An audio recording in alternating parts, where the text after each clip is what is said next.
Mr. Speaker, sir, I beg to move that the bill be read a second time. A professional engineer is an engineer certified by the Professional Engineers Board as being qualified and competent to undertake professional engineering work. Such work includes planning for and designing complex structures and machinery, supervising their construction as well as maintaining the safe operation. The Professional Engineers Act provides for the registration of professional engineers or PEs, regulates their conduct and licenses entities supplying professional engineering services in Singapore. The Act regulates the 4 prescribed branches of engineering which are directly relevant to our built environment, being civil, mechanical, electrical, and chemical engineering. Not only do these PEs design and oversee the construction of structures, systems, plants, and facilities, but they're also responsible for conducting regular checks. The Act provides a basis to hold PEs legally accountable for the important work that they do, and all this contributes to ensuring public safety. The Act was last amended in December 2005, and since then, the number of registered PEs has increased by 20% to around 3,900 today. The number of licensed entities providing professional engineering services has grown to 2.5 times from 76 to over 200. The operating environment is also different. Globalization has opened new overseas markets, but also brought in new players. Singapore has been making a big push to raise productivity and quality in the built environment. The Construction Industry Transformation Map, or ITM, which will be launched later this year, will set out strategies to help our construction industry move up the value chain and capture growth opportunities in Singapore and abroad. PEs will play an instrumental role in this effort. To address the changing needs of industry, the Ministry of National Development and the PE Board undertook a comprehensive review of the Act. We have proposed 3 sets of amendments to strengthen the profession so that our PEs can do their work well. 1, raising the standards and professionalism of PEs. 2, helping Singapore-registered PEs capture overseas opportunities. And 3, making existing requirements more enterprise-friendly. As part of the review, we also sought the views of industry associations, government agencies, institutes of higher learning, and PEs, and received support for the proposed amendments. Allow me to go through each of these categories.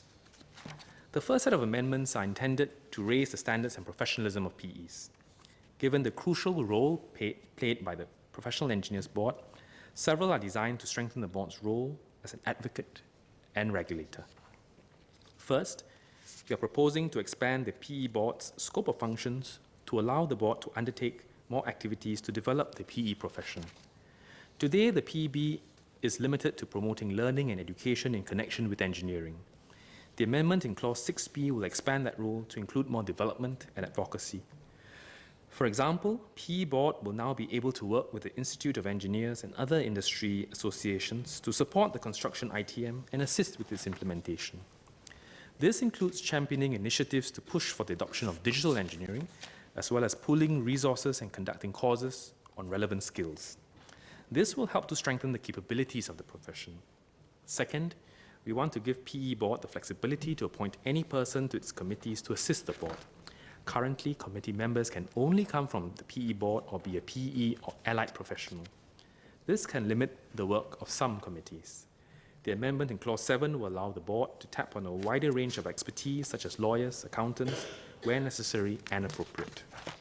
Third, we want to provide the board with a wider range of tools to carry out its regulatory role. This includes greater flexibility to calibrate penalties according to the severity of infringements of the Act. Currently, the PE Board is faced with rather binary choices. It can either impose a penalty of up to $20,000 or it can revoke licenses to practice. Clause 18B will now increase maximum financial penalties to $100,000 for serious infringements with public safety implications. This is in line with those of other specialized professions, such as architects. At the same time, the board will have the option of taking a lighter touch through censuring errant firms for minor infringements where monetary penalties or license revocation is too severe. Fourth, we are proposing to allow the board to appoint investigators to conduct more in-depth investigations for serious offences. Currently, the board relies on statements and evidence voluntarily provided by parties, but sometimes cooperation may not be forthcoming from parties concerned. The amendment in Clause 21 will allow investigators to apply for warrants from magistrates to search premises for evidence, and there will be conditions and limitations imposed on the investigators to ensure that these powers are not abused. Finally, Clause 11 makes explicit that clients who unknowingly paid for professional engineering services supplied by unauthorized persons may recover the money through the courts. And this is not explicitly stated in the current Act. The second broad set of amendments are designed to help Singapore-registered PEs capture overseas opportunities. Singapore-registered PEs seeking to practice in another country generally need to go through the qualification process in that country, and this could include having practical experience in that country. But mutual recognition arrangements, or MRAs, can help streamline this process. Clauses 9 and 10 will help to facilitate and support the execution of such MRAs, including the ASEAN MRA, which was signed in 2005. ASEAN countries have been working together to implement the MRA's terms, and the MRA framework is expected to be fully in place in all ASEAN countries by the end of this year. With these amendments, Singapore-registered PEs who meet the requirements specified in the MRA can be recognized as ASEAN Chartered Professional Engineers, or ACPEs. ACPEs can apply to the professional authorities of other ASEAN countries to practice in collaboration with their local PEs there, without having to go through the full qualification process.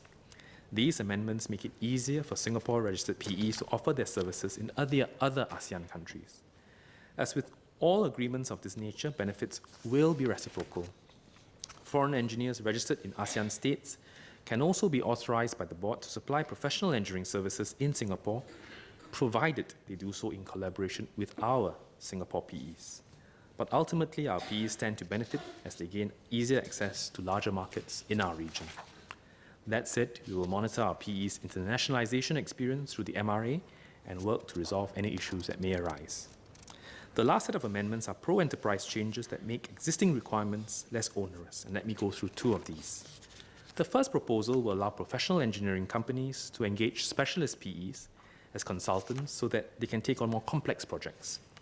Currently, companies can only provide professional engineering services that PEs in their direct employment are qualified to offer. As most firms do not have PEs in every discipline as permanent staff, this may limit their scope to bid for more complex projects. Clause 15C will now allow firms to expand their capabilities by subcontracting specialized PE works to qualified specialized PEs.